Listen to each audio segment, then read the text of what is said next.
Chapter 2. The next morning, while Lachlan was at the paper merchant's buying some cardboard tubes, Lilla went to the elephant house to see Chaluk. When she heard what Lachlan had told him, she was furious.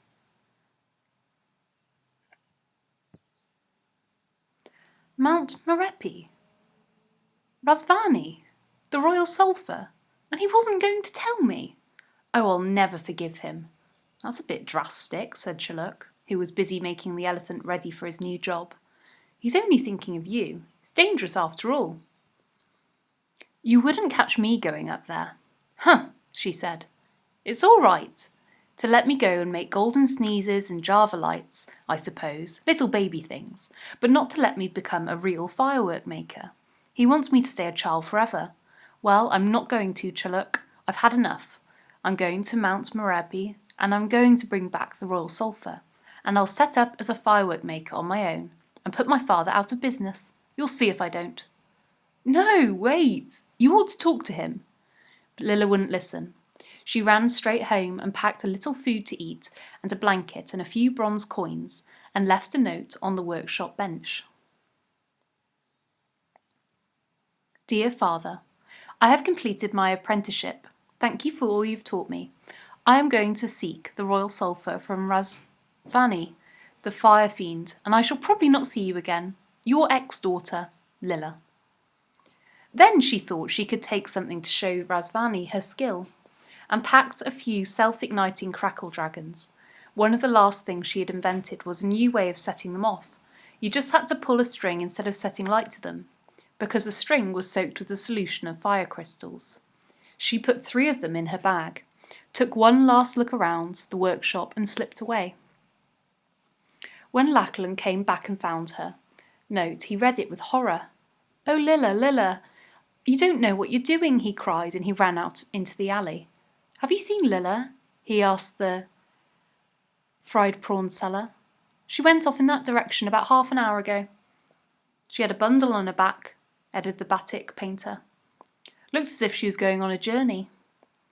Lachlan hurried after her at once, but he was an old man with a weak heart, and he couldn't run fast, and the streets were crowded, rickshaw drivers jostled with bullock carts, a caravan of silk traders was pushing its way through the market and into the Grand Boulevard.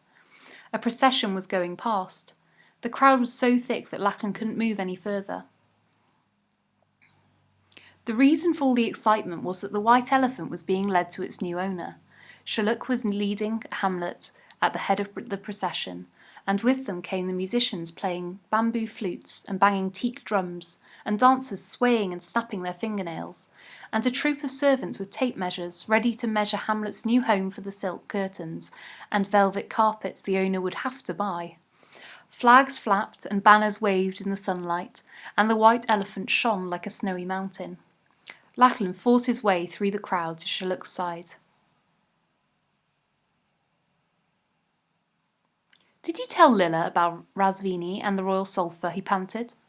Course, said Chaluk. You should have told her yourself. Why?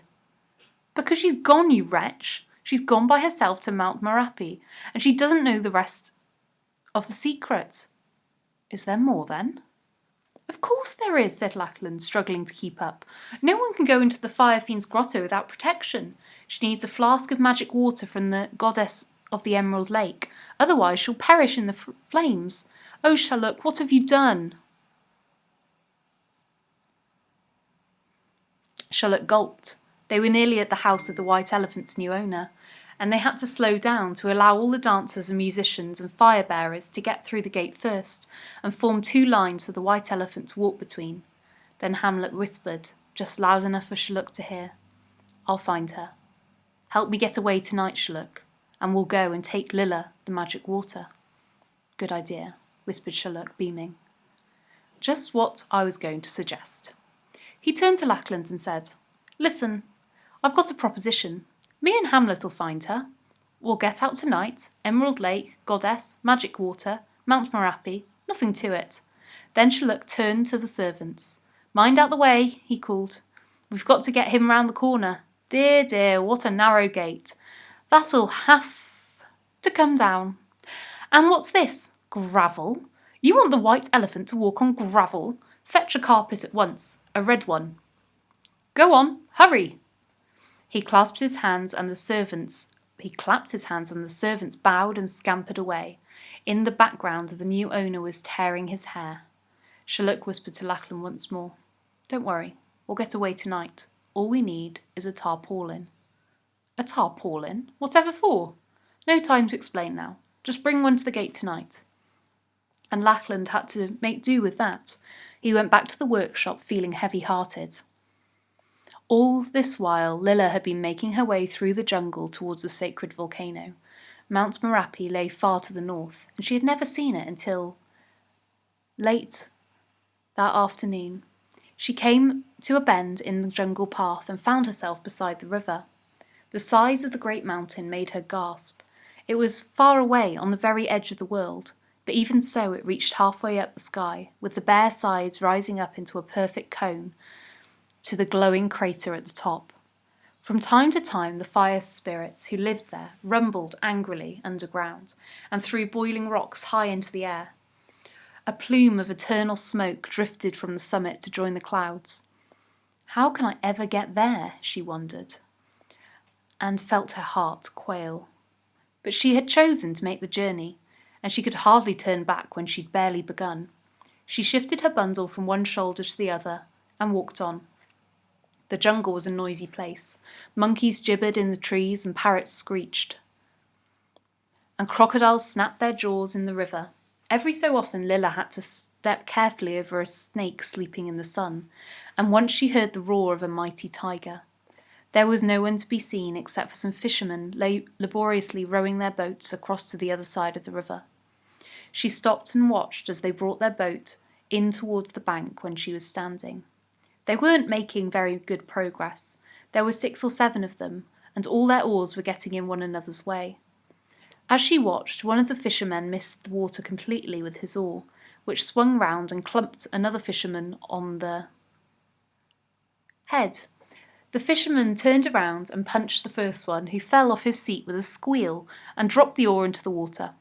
One of the others tried to grab it, but instead he fell out of the boat, which rocked so violently that the others all cried out in alarm and grabbed the sides.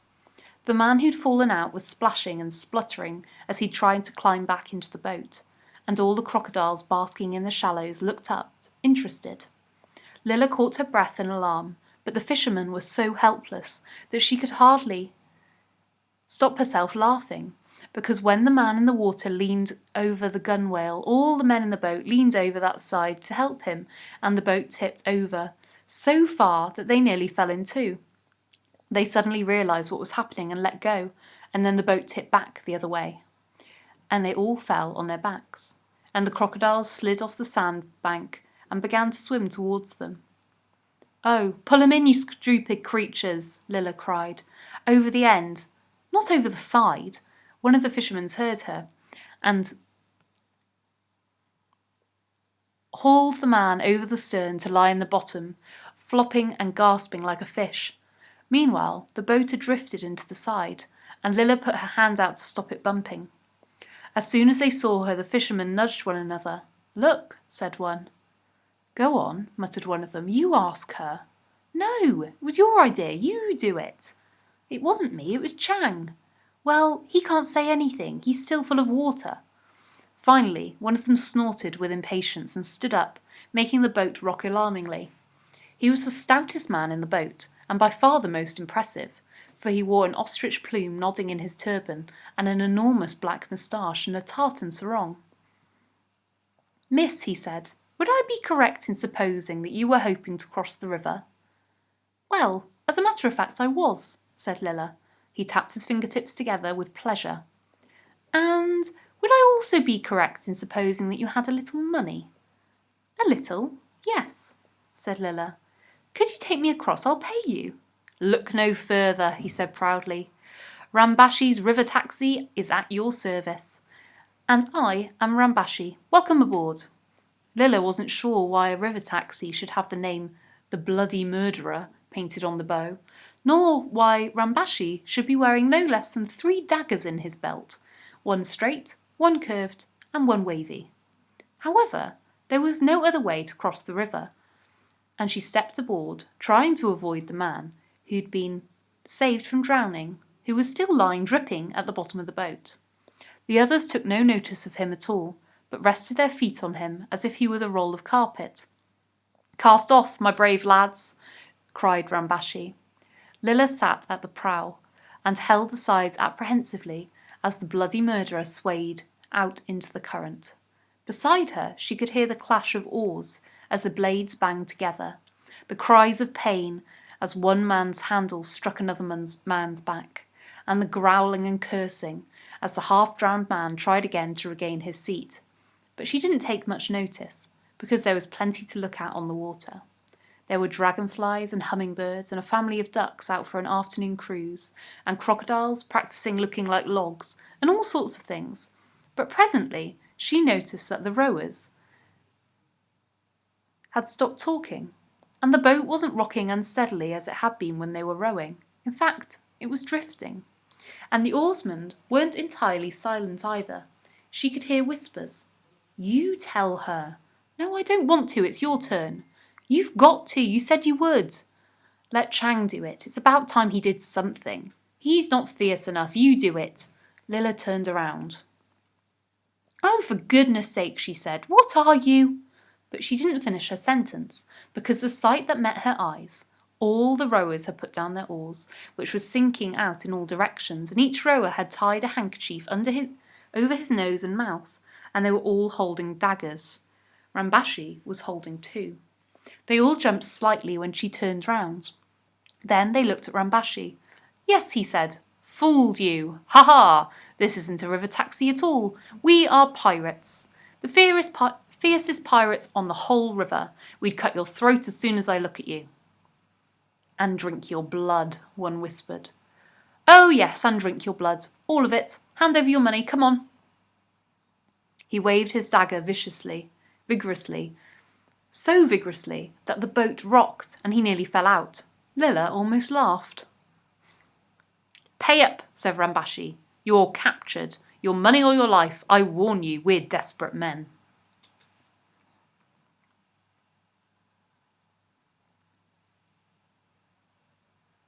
Okay, I'm going to leave it there and I'll come back to chapter 3 soon. I hope you're enjoying the story. I definitely am.